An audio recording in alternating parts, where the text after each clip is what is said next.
Assalomu alaykum, xush kelibsiz. Va alaykum assalom. Baxti shu xonadami? Baxtiyor Anvarovichni aytyapsizmi? Kim? Baxtiyor Anvarovich, direktor. O'sha Baxtiyor Anvarovich. Baxtiyor Anvarovich hozir yuqoridagilar bilan juda muhim masalada telefonda gaplashayotgandilar.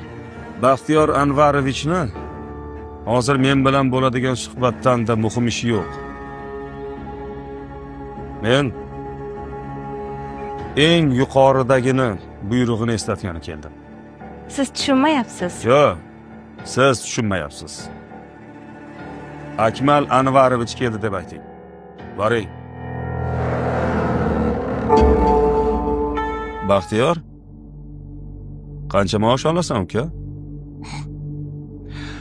Aka, ayol kishidan yoshini, rahbar odamdan maoshini so'ramaydilar. Davlat senga qancha maosh beradi?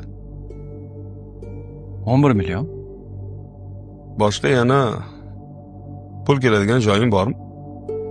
Qanaqa pul topadigan joy aka? Nimalar deyapsiz? Haromga qo'l cho'zdingmi? Nima? Pora olyapsanmi?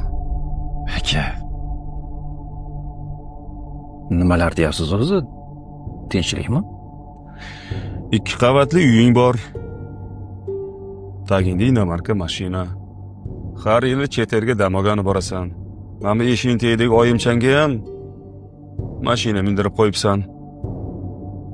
Bularni maoshingdan olganmisan? Endi bular bir kunda olinadigan narsalar emas, aka. Sekin-sekin topganmiz-da. Qayerdan topgansan? Qayerdan topgansan? Dadamdan bizga hech narsa qolmagan. Qaynotang ham zo'rg'a yashaydi. Qayerdan topgansan? Menga qara uka. Menga to'g'risini ayt. Odamlar gapirayotgan gap rostmi? Aka, qo'y bersangiz odamlar nimalar demaydi? Bolalaringga harom yediryapsanmi?